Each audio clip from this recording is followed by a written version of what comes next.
Guys ನಾವಿವತ್ತು ಹೋಗ್ತಾ ಇರೋದು ವಡನ್ಬೈಲು ಶ್ರೀ ಪದ್ಮಾವತಿ ದೇವಸ್ಥಾನಕ್ಕೆ. ನಾವು ಹೊರಟಿರೋದು ಸಾಗರದಿಂದ KSRTC ಬಸ್ಸಲ್ಲಿ. ನಮಗೆ ಸಾಗರದಿಂದ 2 ಬಸ್ ಇದೆ. ಬೆಳಗ್ಗೆ 7 ಗಂಟೆಗೊಂದು, 9 ಗಂಟೆಗೊಂದು. ನಾವು 7 ಗಂಟೆಗೆ ಹೊರಟ್ರೆ ಅಲ್ಲಿ 9 ಗಂಟೆಗೆ ಪೂಜೆ ಸಮಯಕ್ಕೆ ಸರಿಯಾಗಿ ಇರ್ತೀವಿ ಅಂತ ನಾವು ಹೊರಟ್ವಿ. ನಾವು ಹೊರಟಿದ್ದ ಟೈಮ್ ಕೂಡ ಚೆನ್ನಾಗಿತ್ತು. ನಾವು ಹೋಗೋ ಟೈಮಲ್ಲಿ ಎಲ್ಲ ಸಿಗುತ್ತೆ, ಕಾರ್ಗಲ್, ಜೋಗ ಎಲ್ಲ ನೋಡಿಕೊಂಡು ನಾವು ವಡನ್ಬೈಲ್ ಇಲ್ಲಿ ಮುಟ್ಟುತ್ವಿ. ಬಸ್ ನಿಲ್ಲುತ್ತೆ.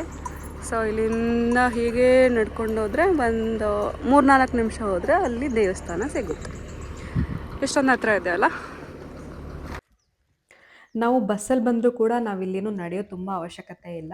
ಯಾಕಂದರೆ ಬಸ್ ನಿಲ್ಲಿಸೋ ಜಾಗದಲ್ಲೇ ನಮಗೆ ದೇವಸ್ಥಾನ ಇದೆ. ಒಂದು 2-3 ನಿಮಿಷ ನಡ್ಕೊಂಡು ಹೋದ್ರೆ ಆಯಿತು. ನೋಡಿ, ಇದು ವಡನ್ಬೈಲು ದೇವಸ್ಥಾನ, ಪದ್ಮಾವತಿ ದೇವಸ್ಥಾನ. ಇನ್ನೊಂದು ಮೂಲ ದೇವಸ್ಥಾನ ಕೂಡ ಇದೆ. ಯಾಕೆ ವಡನ್ಬೈಲು ಅಂತಂದರೆ, ನಮಗೆ ಏನಾದರೂ ವಿಶಸ್ ಇದ್ದರೆ, ಆಸೆಗಳಿದ್ದರೆ ನಾವಲ್ಲಿ ಹೋಗಿ ಹರಕೆ ಮಾಡಿಕೊಂಡ್ರೆ ಅದನ್ನು ನೆರವೇರಿದ ಮೇಲೆ ನಾವಲ್ಲೋಗಿ ಬಳೆಗಳನ್ನ ಕೊಡಬೇಕು ಹರಕೆಯಾಗಿ.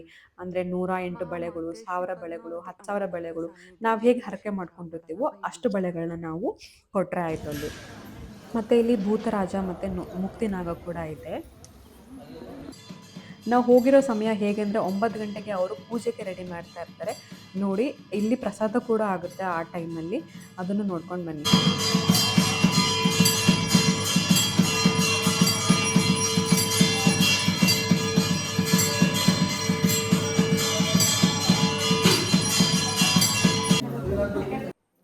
ಈ ದೇವಸ್ಥಾನಕ್ಕೆ ಬರೀ ಸಾಗರ ಮತ್ತು ಜೋಗ ಅಲ್ಲಿಂದ ಮಾತ್ರ ಬರೋದಲ್ಲ, ಮಹಾರಾಷ್ಟ್ರದಿಂದ, ಪುಣೆಯಿಂದ ತುಂಬ ಅಂದರೆ ತುಂಬ ಜನ ಬರ್ತಾರೆ.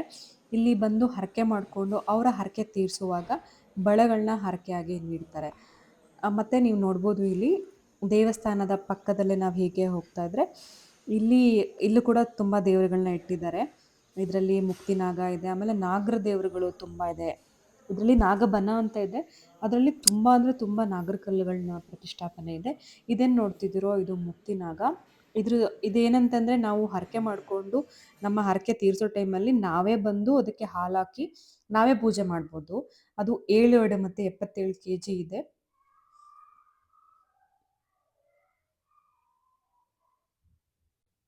ಇದೆಲ್ಲ ಏನಂದರೆ ಆ ದೇವರು ಹೇಗೆ ಬಂತು, ಅದ್ರ ಮೂಲ ಏನು ಅಂತೆಲ್ಲ ಬರೆದಿದ್ದಾರೆ. ನಾವು ಬೆಳಗ್ಗೆ ಹೋಗೋದ್ರಿಂದ ನಮಗೆ ತಿಂಡಿನೇ ಕರೆಕ್ಟಾಗಿ ಸಿಕ್ತು. ತಿಂಡಿ ಕೂಡ ಚೆನ್ನಾಗಿತ್ತು. ನಾವು ಚೆನ್ನಾಗಿ ತಿಂದ್ವಿ. ತಿಂಡಿ ತಿಂದಾದ್ಮೇಲೆ ನಾವು ಹೊರಟಿದ್ದು ಮೂಲ ವಿಗ್ರಹನ ನೋಡಬೇಕು ಅಂತ. ನೀವೇನು ನೋಡ್ತಿದ್ದೀರೋ ಅಂದರೆ ಈ ಹೋಗೋ ಜಾಗ ಇದೆಯಲ್ಲ, ಇದು ಮೂಲ ಸ್ಥಳಕ್ಕೆ ಹೋಗುತ್ತೆ. ಇದರಲ್ಲಿ ಚತುರ್ಮುಖ ಬಾಗಿಲುಗಳಿದೆ. ಅಂದರೆ 4 ಕಡೆ ಕೂಡ ನಾವು ಹೋಗ್ಬೋದು ದೇವಸ್ಥಾನದ ಒಳಗಡೆ. ಈ ದೇವಸ್ಥಾನದ ಕತೆ ಏನಂತಂದರೆ, ಮೂಲ ಸ್ಥಳ ಲಿಂಗನಮಕ್ಕಿ ಡ್ಯಾಮಲ್ಲಿ ಮುಳುಗಡೆ ಆದಮೇಲೆ ಅದು ಇಲ್ಲಿನ ಧರ್ಮದರ್ಶಿಗಳು HM ವೀರಯ್ಯ ಅಂತ ಹೇಳಿ, ವೀರರಾಜಯ್ಯ ಅವರ ಕನಸಿಗೆ ಬಂದು ನಾನಿಲ್ಲಿ ನೆಲೆ ನಿಲ್ಲಿಸ್ಬೇಕು ಅಂತ ಹೇಳಿದ್ಮೇಲೆ ಅವರು ಹೇಳೋದ್ರಿಂದ, ನೀನು ಇರೋದೇ ನಿಜ ಆದರೆ ನೀ ಇಲ್ಲಿ ಹುತ್ತ ಬೆಳೆದು ತೋರಿಸು ಅಂತ. ನೀವು ನೋಡಿ, ಇದು ದೇವಸ್ಥಾನ ಅಂತಂದರೆ ದೇವ್ರ ಕೆಳಗಡೆ ಹುತ್ತ ಇದೆ. ಯಾರ್ಯಾರು ಬಳೆಗಳನ್ನ ಕೊಡ್ತಾ ಹೋಗ್ತಾರೋ ಅಲ್ಲಿ ಇಡ್ತಾ ಹೋಗಿದ್ದಾರೆ. ಆ ಬಳೆಗಳನ್ನು ಮೀರಿ ಮತ್ತೆ ಹುತ್ತ ಬೆಳೀತಾ ಹೋಗಿದೆ. ಇದು ಮೂಲ ದೇವರು. ನೀವೇನು ನೋಡ್ತಿದ್ದೀರೋ ಇದು ಹುತ್ತ. ಹುತ್ತದೊಳಗಡೆ ಅವ್ರೇನು ಬಳೆಗಳನ್ನ ಹಾಕ್ತಾ ಹೋಗಿದ್ದಾರೋ ಅದನ್ನ ದಾಟ್ಕೊಂಡು ಹುತ್ತ ಬೆಳೀತಾನೇ ಇದೆ.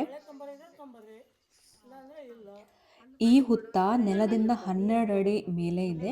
ಮತ್ತೆ ಇದು ಬೆಳ್ಳಿ ಕಿರೀಟ ಇರೋದು ಮೂಲ ವಿಗ್ರಹ. ಇದರ ಹುತ್ತ ಬೆಳೀತಾನೇ ಇದೆ. ಮತ್ತೆ ಇಲ್ಲಿ ಹೋಗೋದವರಿಗೆ ಹುತ್ತದ ಪ್ರಸಾದನ ಕೊಡ್ತಾರೆ. ಈ ದೇವಸ್ಥಾನ ಶುರುವಾಗಿ 52 ವರ್ಷ ಆಗಿದೆ. 52 ವರ್ಷದಿಂದ ಬಳೆಗಳನ್ನ ಕೊಡ್ತಿದ್ದಾರೆ, ಹರಕೆಗಳನ್ನ ಮಾಡ್ಕೊತಾ ಇದ್ದಾರೆ. ಇಲ್ಲಿ ಕೊಟ್ಟಿರೋ ಬಳೆಗಳನ್ನ ಭಕ್ತರಿಗೆ ಅವರು ಕೊಡ್ತಾರೆ. ಇಲ್ಲ ಅಂದರೆ ಇಲ್ಲಿ ನೋಡಿ, ಇನ್ನ ಬಳೆಗಳನ್ನ ಇಟ್ಟಿದ್ದಾರೆ. ಇದು ಏನೂ ಅಲ್ಲ ಅಂತ ಅವ್ರು ಹೇಳಿದ್ರು.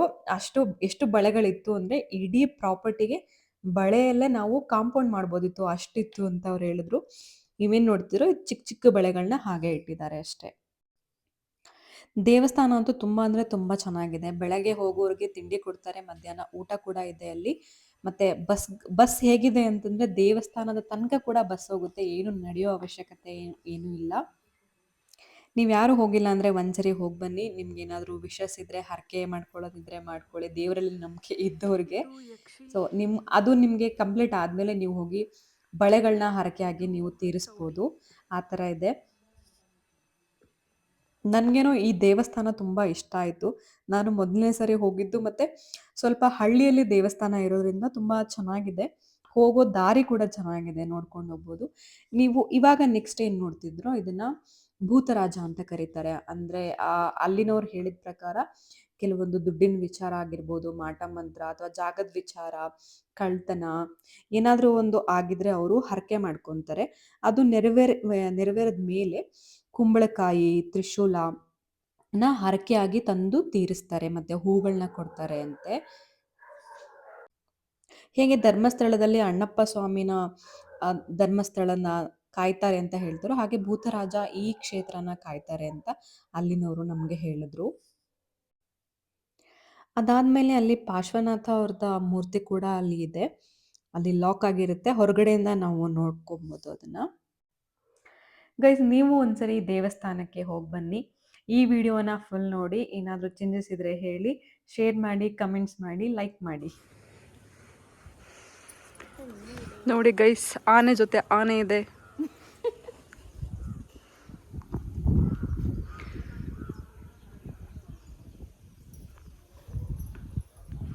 ಆನೆ ಬಾ ಸಾಕು.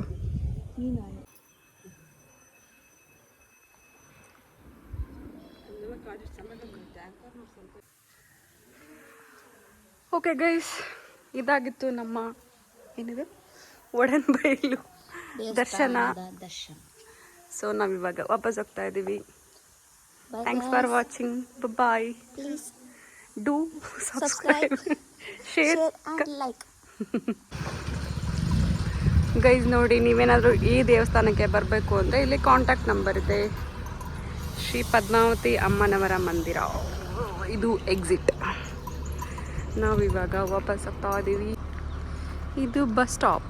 ಎಷ್ಟು ಚೆನ್ನಾಗಿದೆ, ನ್ಯಾಚುರಲ್ ಬಸ್ ಸ್ಟಾಪ್.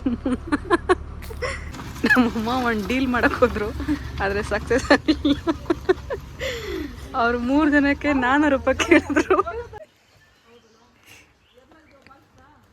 ಗೈಸ್, ನಮ್ಮ ಅಮ್ಮನ ಬಸ್ ಸ್ಟಾಪ್ ಕೇಳ್ಕೊಂಬ ಅಂತ ಹೇಳಿದ್ರೆ ಪೆಟ್ರೋಲ್ ರೇಟು, ಆಮೇಲೆ ಹೇಗಿದೆ ಜೋಗ್ ಫಾಲ್ಸು ಎಲ್ಲ ಕೇಳ್ಕೊಂಡು ಅಲ್ಲೇ ಕುತ್ಕೊಂಡು ಚೇರ್ ಹಾಕ್ಕೊಂಡು ಅಲ್ಲೇ ಕುತ್ಕೊಂಡು ಅಲ್ಲೇ ಸೆಟ್ಲ್ ಆಗಿಬಿಟ್ಟಿದ್ದಾಳೆ. ನನಗೇನೋ ಡೌಟ್, ಅವಳು ಡೀಟೇಲ್ಸ್ ತೊಗೊಂಡು ಬರ್ತಾಳೆ ಅನ್ನೋದೇ. ಸೊ ನಾವು ವಾಪಸ್ ಮತ್ತೆ ಬಸ್ಸಿಗೆ ಸಾಗರ ಹೊರಟ್ವಿ. Thank you guys, bye, have a nice day.